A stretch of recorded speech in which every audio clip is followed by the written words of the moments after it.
अस्सलातु वस्सलामु अला सय्यिदिना मुहम्मद सल्लल्लाहु अलैहि वसल्लम। अम्मा बाद अऊज़ु बिल्लाहि मिनश शैतानिर रजीम। बिस्मिल्लाहिर रहमानिर रहीम। इन्नस सलाता तन्हा अनिल फाहशाइ वल मुनकर। ಎಂದರೆ ಇದರ ಅರ್ಥ ನಿಶ್ಚಯವಾಗಿ ನಮಾಜ್ ಮನುಷ್ಯನನ್ನು ಕೆಟ್ಟ ಮತ್ತು ಅಶ್ಲೀಲತೆ ಕೆಲಸಗಳಿಂದ ದೂರ ಇಡುತ್ತದೆ. ಪ್ರಿಯ ಸಹೋದರರೇ, ಇಂದು ನಾವು ನಮಾಜಿನ ಮಹತ್ವ ಮತ್ತು ನಮಾಜಿನ ಮಹಿಮೆಯ ಬಗ್ಗೆ ತಿಳಿದುಕೊಳ್ಳೋಣ. ಅಲ್ಲಾಹ ನಮಗೆ ಅನೇಕ ನೇಮತ್ತುಗಳನ್ನು ಕೊಟ್ಟಿದ್ದಾನೆ. ಆದರೆ ಎಲ್ಲಕ್ಕಿಂತ ದೊಡ್ಡ ನೇಮತ್ತು ಇಸ್ಲಾಂ ಮತ್ತೆ ಇಮಾನ್. ಈ ನೇಮತ್ತಿಗೆ ಕೃತಜ್ಞತೆ ಸಲ್ಲಿಸುವ ಅತ್ಯುತ್ತಮ ಮಾರ್ಗವೇ ನಮಾಜ್. ನಮಾಜ್ ಇಸ್ಲಾಂನ ಎರಡನೇ ಸ್ತಂಭವಾಗಿದೆ. ಮೊದಲನೇದು ಕಲಿಮಾ. ಕಲಿಮಾದ ನಂತರ ಅತ್ಯಂತ ಮುಖ್ಯವಾದ ಇಬಾದತ್ ನಮಾಜ್ ಆಗಿದೆ. ಪ್ರವಾದಿ ಮೊಹಮ್ಮದ್ ಮುಸ್ತಫಾ ಸಲ್ಲಲ್ಲಾಹು ಅಲೈಹಿ ವಸಲ್ಲಂ ಅವರು ಹೇಳುತ್ತಾರೆ, ಕಯಾಮತ್ತಿನ ದಿನದಲ್ಲಿ ಮೊದಲಿಗೆ ನಮಾಜಿನ ಲೆಕ್ಕಾಚಾರವನ್ನು ಕೇಳಲಾಗುತ್ತದೆ. ಆದ್ದರಿಂದ ನಮಾಜನ್ನು ಎಂದಿಗೂ ನಿರ್ಲಕ್ಷಿಸಬೇಡಿ. ಕುರಾನ್ ನಮಗೆ ಏನು ಹೇಳುತ್ತದೆ? ಅಲ್ಲಾಹ್ ತಾಲಾ ಅನೇಕ ಕಡೆಗಳಲ್ಲಿ ಉಲ್ಲೇಖಿಸಿದ್ದಾನೆ ಮತ್ತು ಹೇಳುತ್ತಿದ್ದಾನೆ, ನಮಾಜನ್ನು ಸ್ಥಾಪಿಸಿ. ಇದರಿಂದ ನಮಾಜಿನ ಮಹತ್ವ ಎಷ್ಟು ದೊಡ್ಡದು ಎಂಬುದು ತಿಳಿಯುತ್ತದೆ. ನಮಾಜಿನ ಲಾಭಗಳು: ನಮಾಜ್ ಮಾಡಿದರೆ ಅಲ್ಲಾಹನು ಸಂತೋಷ ಪಡುತ್ತಾನೆ, ಮನಸ್ಸಿಗೆ ನೆಮ್ಮದಿ ಸಿಗುತ್ತದೆ, ಪಾಪಗಳು ಕ್ಷಮೆಯಾಚನೆಯಾಗುತ್ತವೆ, ಕ್ಷಮಿಸುತ್ತಾನೆ, ಮನೆಯಲ್ಲಿ ಬರಕತ್ ಬರುತ್ತದೆ, ಜೀವನದಲ್ಲಿ ಶಿಸ್ತು ಬರುತ್ತದೆ, ಕೆಟ್ಟ ಅಭ್ಯಾಸಗಳು ಕಡಿಮೆ ಆಗುತ್ತಾ ಹೋಗುತ್ತದೆ, ಅಲ್ಲಾಹನ ಜೊತೆ ನಮ್ಮ ಸಂಬಂಧ ಗಟ್ಟಿಯಾಗುತ್ತದೆ.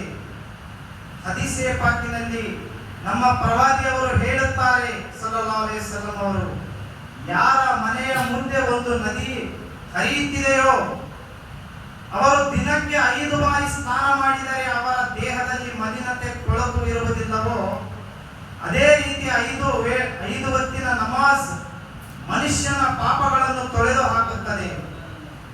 ಹಜರತ್ ಉಮರ್ ಫಾರೂಕ್ ರಜಿಯಲ್ಲಾಹು ತಾಲಾ ಅವರು ಒಂದು ಘಟನೆ ಹೇಳುತ್ತೇನೆ.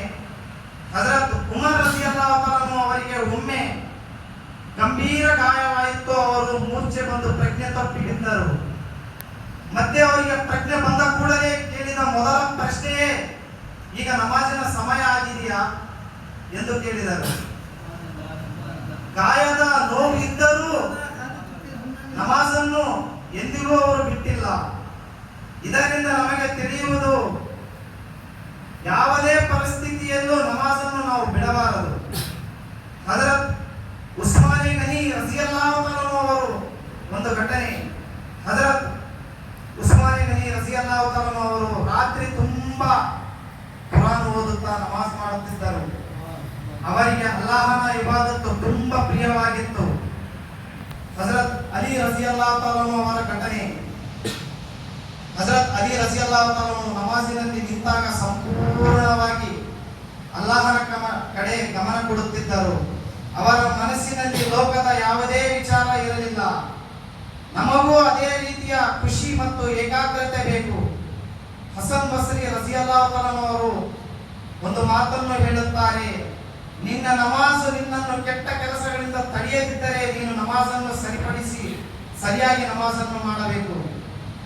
ಮತ್ತೆ ಜುನೈದ್ ಬಗದಾದಿ ರಹಮತುಲ್ಲಾಹಿ ಅವರು ಒಂದು ಮಾತನ್ನು ಹೇಳುತ್ತಾರೆ, ನಮಾಜ್ ಅಲ್ಲಾಹನ ಹತ್ತಿರವಾಗುವ ಅತ್ಯುತ್ತಮ ಮಾರ್ಗವಾಗಿದೆ. ಇಂದಿನ ಪರಿಸ್ಥಿತಿ, ಇಂದು ಜನರಿಗೆ ಮೊಬೈಲಿನ ಮುಂದೆ ಸಮಯ ಕೊಡುವುದಕ್ಕೆ ಸಮಯವಿದೆ, ಟಿವಿ ನೋಡುವುದಕ್ಕೆ ಸಮಯವಿದೆ, ಮತ್ತೆ ಇತರೆ ಬೇರೆ ಬೇರೆ ಕೆಲಸ ಮಾಡುವುದಕ್ಕೆ ಸಮಯವಿದೆ. ಆದರೆ ನಮಾಜಿಗೆ ಮಾಡುವುದಕ್ಕೆ ಹೇಳಿದರೆ ಸ್ವಲ್ಪ ಕೆಲಸವಿತ್ತು, ನಮಾಜ್ ಮಾಡೋದಕ್ಕೆ ಸಮಯವಿಲ್ಲ ಅನ್ನುತ್ತಾರೆ. ಅಜಾನ್ ಆದರೂ ಕೂಡ ಕೆಲವರು ಹೇಳುತ್ತಾರೆ, ಇನ್ನು ಮುಂದೆ ನಾಳೆ ಮಾಡೋಣ, ನಾಡಿದ್ದು ಮಾಡೋಣ ಅಂತ. ಇನ್ನು ಸ್ವಲ್ಪ ಸಮಯದ ನಂತರ ಮಾಡಿಕೊಳ್ಳಬಹುದು ನಮಾಜ್. ಈ ಅಭ್ಯಾಸವನ್ನು ಬದಲಾಯಿಸಬೇಕು ಪೋಷಕರೇ. ನಿಮಗೊಂದು ಸಂದೇಶ, ನಿಮ್ಮ ಮಕ್ಕಳಿಗೆ ಚಿಕ್ಕ ವಯಸ್ಸಿನಲ್ಲಿ ನಮಾಜನ್ನು ಕಲಿಸಿ, ಮಸೀದಿಗೆ ಕರೆದುಕೊಂಡು ಹೋಗುವುದು ಕಲಿಸಿ, ಕುರಾನ್ ಓದಲು ಕಲಿಸಿ, ಯುವಕರಿಗೆ ಒಂದು ಸಂದೇಶವನ್ನು ಹೇಳಲು ಬಯಸುತ್ತೇನೆ. ನಮ್ಮೆಲ್ಲರಿಗೆ, ನಮಗೂ ನಿಮಗೂ ಅಲ್ಲಾಹನು ಎಲ್ಲರಿಗೆ ಹಿದಾಯತ್ ಕೊಡಬೇಕು. ನನಗೂ ಕೂಡ ನಿಮ್ಮ ಯೌವನವನ್ನು ಅಲ್ಲಾಹನ ಇಬಾದತ್ತಿನಲ್ಲಿ ಕಳೆಯಿರಿ. ಇಂದು ನಮಾಜ್ ಮಾಡುವ ಯುವಕರನ್ನು ಅಲ್ಲಾಹನು ತುಂಬಾ ಪ್ರೀತಿಸುತ್ತಾನೆ, ತುಂಬಾ ಇಷ್ಟಪಡುತ್ತಾನೆ ಆ ಇಬಾದತ್ತನ್ನು. ಕೊನೆಯ ಮಾತು, ನಾವು ಎಲ್ಲರೂ ಇಂದು ಒಂದೇ ಒಂದು ನಿರ್ಧಾರ ಮಾಡೋಣ. 5 ವೇಳೆ ನಮಾಜನ್ನು ಸಮಯಕ್ಕೆ ಸರಿಯಾಗಿ ಮಾಡುವಂತ ಪ್ರಯತ್ನವನ್ನು ಮಾಡೋಣ. ಸಾಧ್ಯವಾದಷ್ಟು ಮಸೀದಿಯಲ್ಲಿ ಜಮಾತಿನ ಜೊತೆಗೆ ನಮಾಜ್ ಮಾಡುವುದನ್ನು ನಮ್ಮ ಕುಟುಂಬದವರಿಗೂ ನಮಗೂ ಇದರ ಮಹತ್ವವನ್ನು ತಿಳಿಸೋಣ. ಎಲ್ಲರೂ ಸೇರಿ ಮಕ್ಕಳನ್ನು ನಮಾಜಿಗೆ ಅಭ್ಯಾಸಕ್ಕೆ ತರೋಣ. ನಾವು ಎಲ್ಲರೂ ಯಾವುದೇ ಕಾರಣಕ್ಕೂ ನಮಾಜನ್ನು ಬಿಡಬಾರದು. ಅಲ್ಲಾಹನು ನನಗೆ ನಿಮ್ಮೆಲ್ಲರಿಗೆ ನಮಾಜ್ ಮಾಡುವ ಹಿದಾಯತ್ತನ್ನು